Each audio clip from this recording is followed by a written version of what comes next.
Welcome to the Tech Meme Ride Home for Tuesday, January 16th, 2024. I'm Brian McCullough. Today, the app that was supposed to be TikTok but for news is shutting down. Apple tops global smartphone sales for the first time ever. Microsoft debuts Copilot Pro, how the Apple Vision Pro demos are actually going to work, and about that weekend streaming NFL playoff game. Here's what you missed today in the world of tech.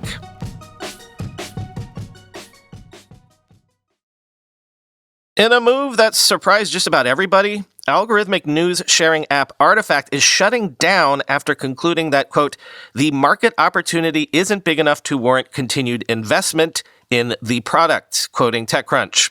The team had rapidly iterated on its product from a smart news-like news reading app to a curation and news discovery platform where individual users could become creators of a sort, finding interesting gems from around the web that others could like and comment on. It also employed several AI tools to summarize news, rewrite clickbait headlines, and surface the best content. However, the slate of changes had perhaps diluted the original value of the product, which was a simple news app that could take on the likes of built-in offerings on users' phones like Apple News. The end result was something more akin to a Twitter replacement, but that's a market with numerous competitors, including, in fact, Meta's Instagram, which has launched a Twitter/X rival called Threads. In the blog post penned by Instagram and Artifact co-founder Kevin Systrom, he writes that acknowledging the market reality is something startups often fail to do, but, quote, making the tough call earlier is better for everyone involved, end quote. Indeed, Artifact was an unusually high-profile startup given who the founders were, Systrom and Mike Krieger, both Instagram founders, worth quoting what they had to say in the shutdown note. We have built something that a core group of users love, but we have concluded that the market opportunity isn't big enough to warrant continued investment in this way. News and information remains critical areas for startup investment. We are at an existential moment where many publications are shutting down or struggling, local news has all but vanished, and larger publishers have fraught relationships with leading technology companies. My hope is that technology can find ways to preserve, support, and grow these institutions, and that these institutions find ways of leveraging the scale that things like AI can provide, end quote. Yes, but once again, this seems to be an example of entrepreneurs finding that in a weird way, social media is not a platform that can accommodate news in a way that achieves the level of scale that social platforms can monetize, despite the fact that news items flood social media, and by some measures, the majority of especially younger Americans consume their news on social media. To their credit, they tried to overcome this a bunch of ways. As mentioned, they recently evolved into a Twitter-like conversation platform, a Pinterest-like way of discovering links, and they were, from the beginning, a sort of algorithmic-style news platform like Apple News, but maybe more in the vein of TikTok, but for news. I do have to give them credit for making me a regular Apple News user. I tried out Artifact, saw immediately the utility, but then read too many stories about Zelda Tears of the Kingdom, and my algorithm became all gaming news all the time. So I switched to Apple News, and since I'm more able to curate my news sources, that is now the first app I go to when I wake up in the morning.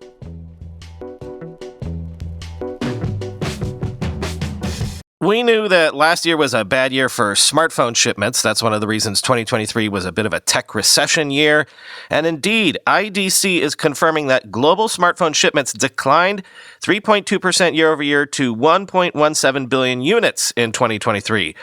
But also, there's interesting news here. For the first time ever, Apple gained the top spot in terms of market share, with 234.6 million units shipped, followed by Samsung with 226.6 million units.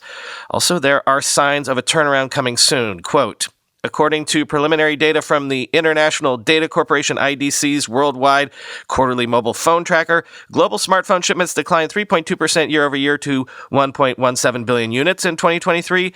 While this marks the lowest full-year volume in a decade, driven largely by macroeconomic challenges and elevated inventory early in the year, growth in the second half of the year has cemented the expected recovery for 2024. The fourth quarter, Q4, saw 8.5% year-over-year growth and 326.1 million shipments, higher than the forecast of 7.3% growth. While we saw some strong growth from low-end Android players like Transsion and Xiaomi in the second half of 2023, stemming from rapid growth in emerging markets, the biggest winner is clearly Apple, said Nabila Popal, research director with IDC's Worldwide Tracker team. Not only is Apple the only player in the top three to show positive growth annually, but also bags the number one spot annually for the first time ever. All this despite facing increased regulatory challenges and renewed competition from Huawei in China, its largest market. Apple's ongoing success and resilience is in large part due to the increasing trend of premium devices, which now represent over 20% of the market, fueled by aggressive trade-in offers and interest-free financing plans. The overall shift in ranking at the top of the market further highlights the intensity of competition within the smartphone market, said Ryan Reith, Group Vice President with IDC's Worldwide Mobility and Consumer Device Trackers. Apple certainly played a part in Samsung's drop in rank, but the overall Android space is diversifying within itself. Huawei is back and making inroads quickly within China. Brands like OnePlus, Honor, Google, and others are launching very competitive devices in the lower price range of the high end, and foldables and increased discussions around AI capabilities on the smartphone are gaining traction. Overall, the smartphone space is headed towards a very interesting time, end quote.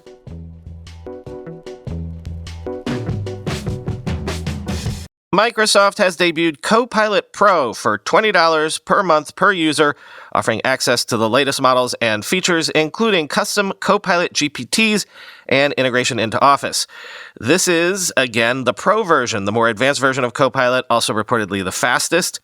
But Microsoft still said while Copilot Pro was the best experience for individuals, they are still pushing organizations on Copilot for Microsoft 365, which became available in November. What exactly does Copilot Pro get you? Quoting Microsoft, a single AI experience that runs across your devices, understanding your context on the web, on your PC, across your apps, and soon on your phone to bring the right skills to you when you need them. Access to Copilot in Word, Excel, PowerPoint, Outlook, and OneNote on PC, Mac, and iPad for Microsoft 365 personal and family subscribers. Priority access to the very latest models, starting today with OpenAI's GPT-4 Turbo. With Copilot Pro, you'll have access to GPT-4 Turbo during peak times for faster performance and, coming soon, the ability to toggle between models to optimize your experience how you choose. Enhanced AI image creation with Image Creator from Designer, formerly Bing Image Creator, ensuring it's faster with 100 boosts per day while bringing you more detailed image quality as well as landscape image format. Also, the ability to build your own Copilot GPT, a customized Copilot tailored for a specific topic in our new Copilot GPT Builder coming soon with just a simple set of prompts, end quote.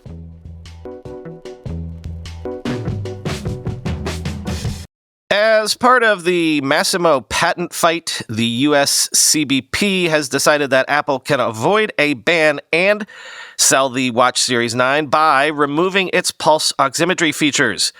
Quoting MacRumors, a filing viewed by MacRumors suggests that Apple will be removing the blood oxygen app from new Apple Watch Series 9 and Apple Watch Ultra 2 models sold in the U.S. at least temporarily. This change would allow Apple to sidestep an import and sales ban on Apple Watch models with blood oxygen sensing, which the U.S. International Trade Commission ordered last year after ruling that Apple violated Massimo's pulse oximetry patents. The ban was already temporarily paused shortly after it began last month, but it could have resumed as early as this month, which likely spurred Apple to take this measure, end quote. Apple has begun sending altered versions of the Apple Watch to its U.S. retail outlets already, as reported by Mark Gurman in Bloomberg.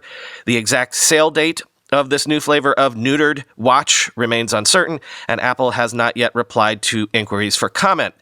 On Apple's website right now, the blood oxygen app is still promoted as a feature on the Series 9 and Ultra 2 models. This app calculates and shows the oxygen saturation levels in the user's blood and is designed solely for, quote, wellness purposes. It is anticipated that users who already own Series 9 and Ultra 2 models will keep this feature, and there are no plans to remove it in models sold in other countries. This is all most likely just a temporary measure on Apple's part. Gurman has indicated that Apple is working on a software update to modify the blood oxygen app's algorithms. This change aims to buy more time for various appeal processes to go through their paces.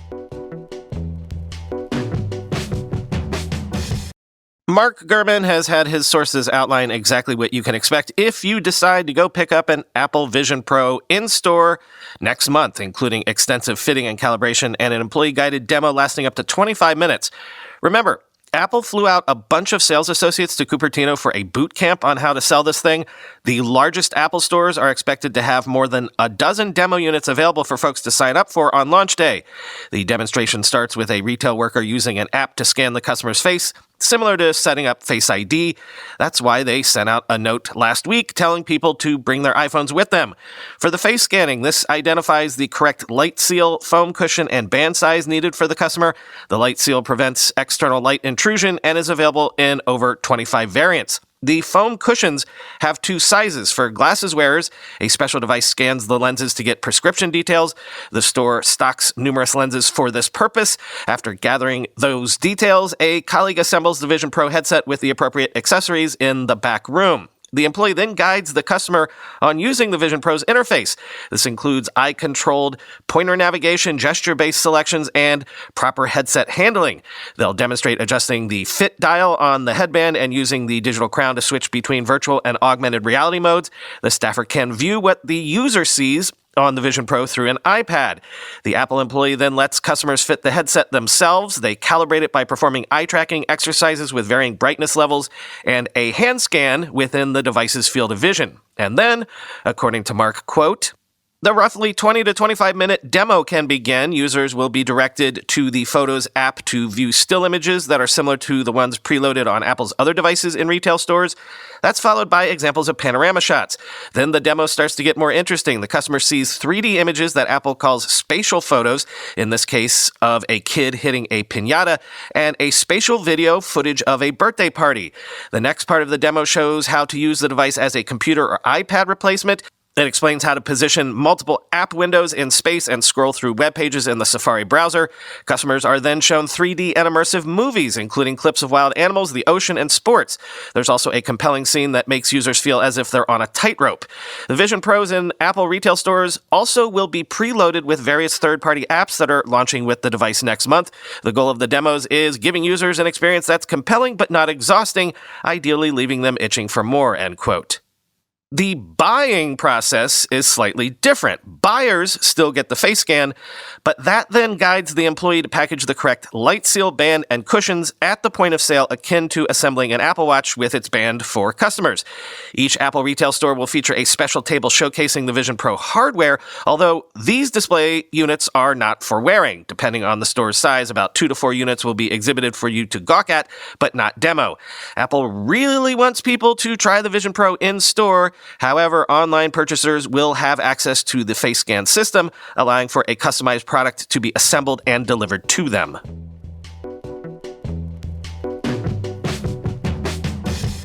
Finally today, over the weekend, Peacock did an exclusive stream of the NFL AFC Wildcard game, and it turns out it was the most streamed event in U.S. history, with 27.6 million total viewers and a 24.6 million peak viewer average. This was the first streaming exclusive NFL playoff game, and it reportedly cost the NFL around $110 million. Quoting The Verge, according to the Wall Street Journal, this was the first streaming exclusive NFL playoff game, and it reportedly cost Peacock around $110 million, quoting The Verge. According to the Wall Street Journal, when the league struck new broadcasting deals in 2021, it reserved the rights to 1 playoff game per season, and this NBC Universal deal is only for the 2023 postseason. NFL media exec Hans Schroeder told the outlet it's likely that in future years the game will continue to be streaming only, which could attract bids to put it on platforms including Peacock again, Viacom-owned Paramount Plus, Disney's ESPN Plus streaming, or Fox's Tubi, end quote. Peacock also aired a holiday-exclusive game this past December, which only averaged about 9.9 million viewers, so that wasn't great. A typical Sunday night football game can get 26.1 million viewers. So, hey, they did better this time, and the reports are the streams mostly held up. There wasn't a ton of belly aching online about the video buffering or anything like that, but there were a ton of complaints online about being forced to have Peacock to watch. Also in the Journal, Jason Gay was particularly critical, calling it the NFL's digital Buttfumble. Quote, here was a marquee wildcard weekend playoff contest walled off from the non-paying public, all because the NFL sold the game to a mega media conglomerate, NBC Universal, which wanted to use it to attract new subscribers for Peacock, its paid streaming service, featuring French bike racing and 19 zillion reruns of Law & Order. Far be it from me to reject capitalism in the Journal, but historically this hasn't been the way of the NFL, where TV socialism reigns. And it's supposed to be for each according to his abilities, to each according to his needs, especially the compulsive gamblers. The Chiefs-Dolphins joust was available over the air, free in the Kansas City and Miami area per NFL rules. This is our new reality. You're already paying Amazon if you've been watching Thursday Night Football. Sunday Ticket is off to YouTube.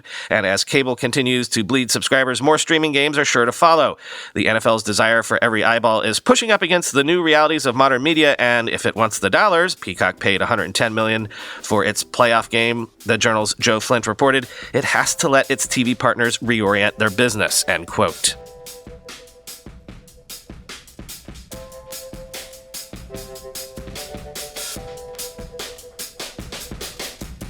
We had our first surprise snowstorm in about 2 years this morning. I tried to record around the noise of people shoveling snow outside, but if you listen real close, talk to you tomorrow.